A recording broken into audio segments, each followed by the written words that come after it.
previously, verse 55 of Surah Yusuf, Allah Tabaraka wa Ta'ala mentioned that Yusuf ﷺ said to the king of Egypt,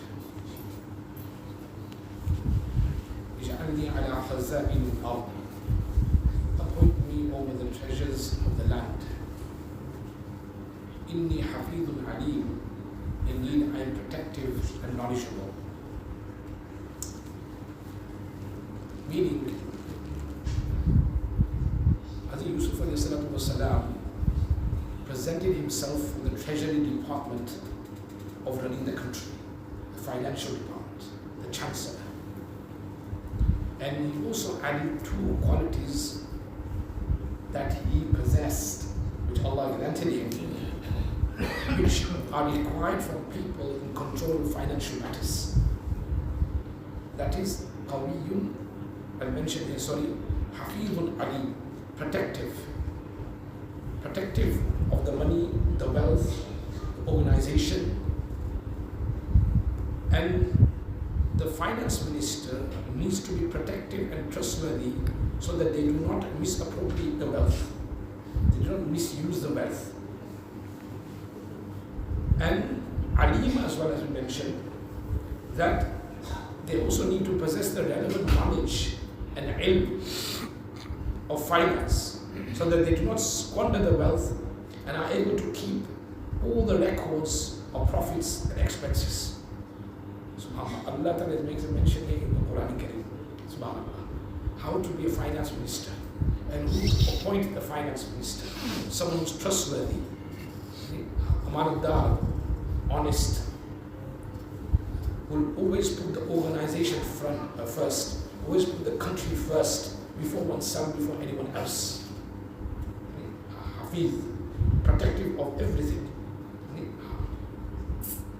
And also alim was to have the necessary knowledge required, the skill and the talent required to be a finance minister of any country or any organization. Because sometimes I've noticed, many times countries and organizations fail because of mismanagement. And especially related to financial matters, which are even more important, because public money coming in, therefore you have to appoint the right person for the treasury department. Honest, trustworthy, and also need to have the financial skills and the talent as well. Someone who's got expertise in economics, someone with expertise in finance, in mathematics and calculations. Very, very important. And someone not only expert, but also who's got basira, vision for the future as well.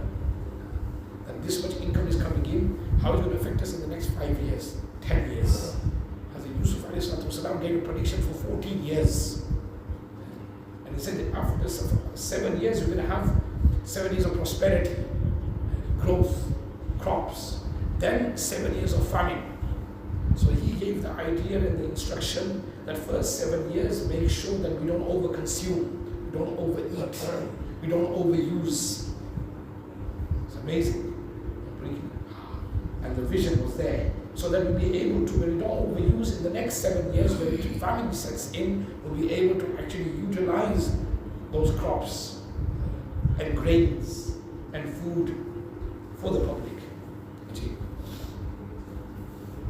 So he proposed himself.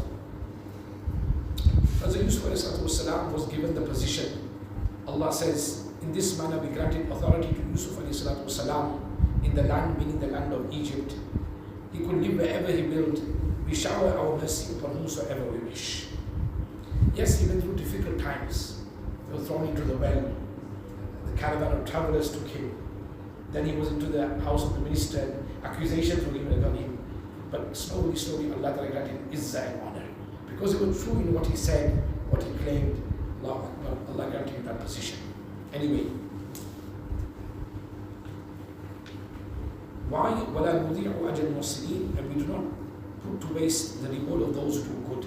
Those who do good, Allah will not waste their amal and deeds. They will be rewarded by Allah subhanahu wa ta'ala in this world and in the hereafter. Yes, we may go through a very challenging times, difficult times, but if you are haqq, if you are truth, then inshallah Allah Ta'ala will elevate your status in this world and in the hereafter. And the truth will prevail, and later on people will be able to recognize that this person was the truthful person.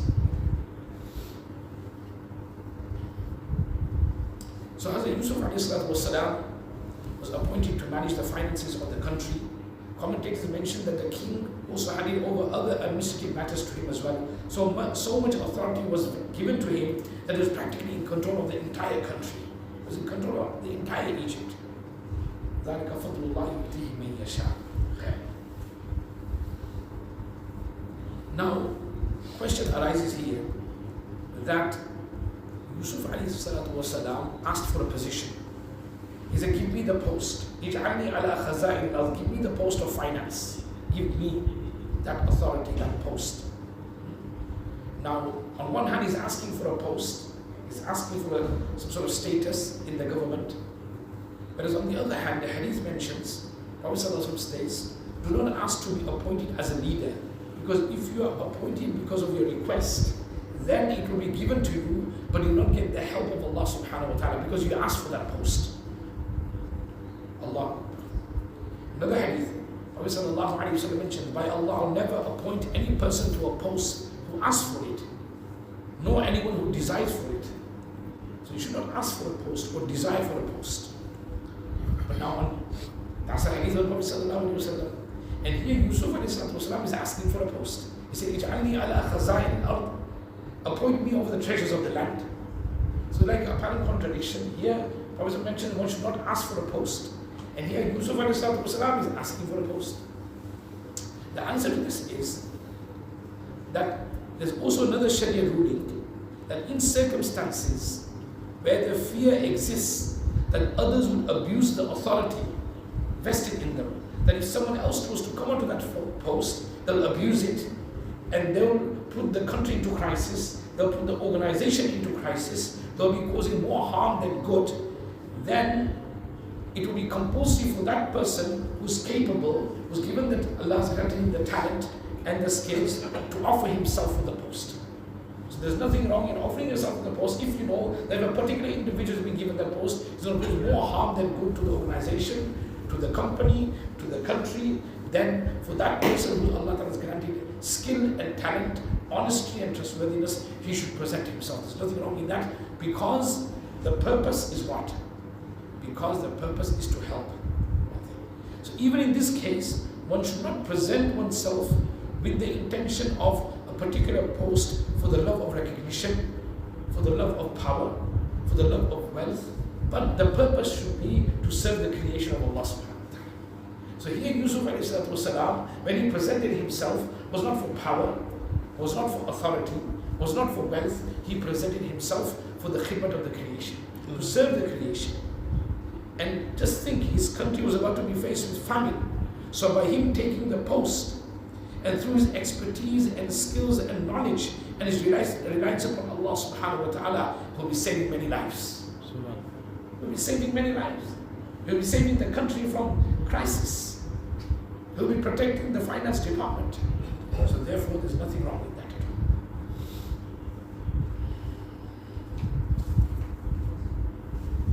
So while all this was taking place, some commentators have also mentioned that the husband of Zuleika, his name was Tafseer, he died during this period.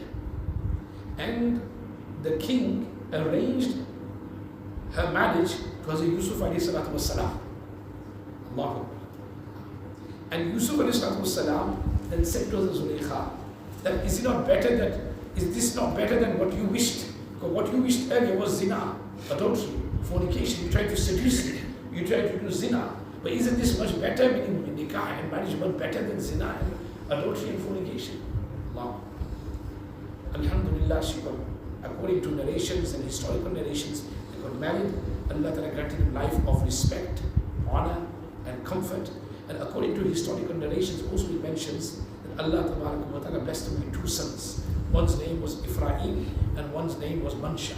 So the two sons, their name was Ebrahim and Mansha, according to historical narrations. According to Allama Qurtubi rahmatullah alayhi, his Tafseer, and Allama Mazari, he also mentions that after marriage, Allah Ta'ala had put in the heart of Yusuf والسلام, more love for Zulaykha than she ever had for Hazrat Yusuf والسلام before. Allahu Akbar. More love for Hazrat Yusuf for Zulaykha in the heart of Yusuf والسلام than Zulaykha had before. Remember, Zulaykha was madly in love. She wanted him no matter what. But after marriage, Allah installed love of Zulaykha more in the heart of Yusuf والسلام than in Zulaykha. Allahu Akbar. So much so that there came a time when Yusuf والسلام complained. And he mentions that why is it, he said to Zulaykha, why is it that you don't love me so much as before? Allah. She replied by saying that now through you, I am now blessed with the love of Allah subhanahu wa ta'ala. And my love for Allah has gone even more.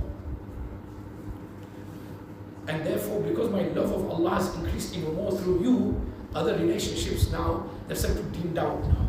My love of Allah is overflowing. SubhanAllah. That shows the importance of good company. If you have pious company, then the love of Allah will increase. If you sit in the company of Allah, pious people, righteous people, that will increase our love for Allah subhanahu wa ta'ala. Remember, Allah, she was in the company of Yusuf والسلام, a Nabi, a prophet of Allah, a blessed Nabi, subhanAllah. And due to that sahbat and that company, her love for Allah increased even more. Subhanallah. Even more than her love for Hazrat Yusuf والسلام. That shows the importance of pious and righteous company.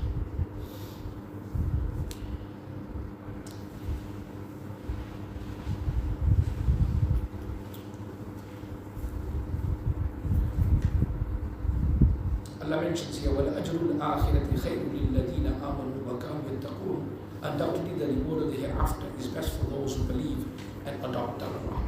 This means that Allah subhanahu wa ta'ala already blessed Yusuf والسلام, with the temporary power, wealth, and ideal state in this world, but waiting for him in the hereafter is the higher ranks as well, and Jannah as well. And this mentioning of the verse by Allah subhanahu wa ta'ala is an open invitation to everyone who elects to believe and abstain from evil and adopts taqwa. Allah ta'ala will also grant them a high status and high rank in the dunya and in the hereafter as well. That's why we see pious people, righteous people, how people respect them, give them izzah, give them honor. That's because of their piety, their righteousness, their taqwa, them being very close to Allah subhanahu wa ta'ala, and Allah then inshallah will elevate our ranks as well, inshallah, in the hereafter. Now, what we noticed as well, that according to the interpretation of the Yusuf والسلام, 7 years of prosperity passed, and then famine set in. Famine and drought set in. When famine set in, what did Yusuf والسلام do? He abandoned eating to his full. He never ate to his full. Though he was a leader, knocker, jacker, servants, slaves, he can have much food as he wants, but he never ate to his full. Allahu Akbar. And people even ask that you have all the treasures of Egypt, then why do you adopt to stay hungry? So he replied by saying, I do this so that the feeling of hunger of my common people does not disappear from my heart. So that I know at this moment, common people who are under me, they're going through hunger as well. So I need to feel that as well. SubhanAllah. These are the leaders. People who have great sympathy towards their own people. It's not about corruption and eating and get everything for oneself. Sympathetic towards their own people. That is a leader. Leaders are those people who look after the public, look after the common people, look after those who are under them. No matter whether you're running a country, whether you're running a company, whether you're running an organization, the first most important thing is look after your people. That's why in one hadith, sallallahu alayhi wa sallam mentions, Sayyidul Qawmi Khadimuhum. The leader of the Qawm are those people who serve the people. The service to the people is their main interest. To serve them, to help them, to assist them, to look at their needs more than their own needs. That is a true leader. That is a true leader. Love. So much so that even the royal cooks, now obviously whenever they died with famine and hunger, the royal family or the people who are on the high, they have all three lunches and 3 breakfasts and 3 dinners. That was not the case during the time of Yusuf والسلام. He ordered even the royal cooks that only 1 meal should be cooked for the day. At lunchtime, only that meal should be cooked for the rest of the day. So that the people in the royal family and the royal people working in the royal, subhanAllah, industry as well, they also understand what it means to feel hungry and how the public are going through, they go through the same thing as well. Allah. May Allah Ta'ala grant us that sort of ability, that was sympathy. That is the most important thing. So it's just see, these are the old teachings of the Qur'an, how to have a very sympathetic society, how a very noble society, looking after one another, how leadership should be done, how management should be done, how the finances should be managed. All this has been mentioned in the Quran. And when you have leaders like Hazrat Yusuf ﷺ, then that country will prosper, the people will prosper, society will prosper. The people who are weak, who are vulnerable, who are poor, they'll also benefit as well. It's not just about the rich getting rich and the poor getting poor. So Allah Ta'ala in the Quran has devised such a system where, yes, the wealthy are there, but their wealth and their money is also utilized for the poor, the gharib, the vulnerable, the weak, so that they are also not deprived as well. And that is true leadership. Today the biggest issue is leadership. Biggest issue is how to manage and also to take responsibility and accountability. Sometimes there are people who have got good skills of management, but when it comes to accountability and responsibility, they don't want to take it. But someone has to do it. So on one hand this, on the other hand, the public also need to realize that leaders, as leaders, don't make mistake. Shortcomings will be there because we're all human beings. Don't go criticizing day in, day out, just criticize. And if our criticism is to that level, it goes to hatred, then no one's going to take those posts. No one's going to take the post of leadership. No one's going to take the post of responsibility. Then we only have ourselves to blame. And, that's the big thing. Then sometimes we wonder, why are people left that post? Why are people not ready to take that post? Because of our attitude, our approach. If one is criticism, which is constructive criticism done in a respectful manner, I think it would be done better if it was done this way, it would be done better that way. Or you give that person a chance to also give an answer to respond. And if the answer to that issue in that question is a good one, which is outstanding, then you have to accept it. That's understandable. Sometimes out of hatred for that particular person, because of personal issues and personal vendettas, we go gun blazing, even though that person got the skills, they got the management skills, they got the piety, they got the honesty, but because of our personal issues, we're not ready to accept and bear this in mind. On the day of Qiyamah, we'll have to answer. And if because of our personal issues, that person we are deprived of good management, good leadership skills, we have to answer. And all the nuqsan and the harm that will happen to our generation, we'll have to be accountable on the day of Qiyamah. We have to be accountable on the day of Qiyamah. So even if it be my own enemy, but I know that person has the right skills, the management skills, they're honest, they're trustworthy, then it's important to appoint such people, because it's not about me, it's not about what I like, it's about what is better for the public, what is better for the community, what is better for the society, what is better for the country, what is better for the organization. May Allah subhanahu wa ta'ala grant us the tawfiq to implement the teachings of the Qur'an in all aspects of our lives. Subhanallah.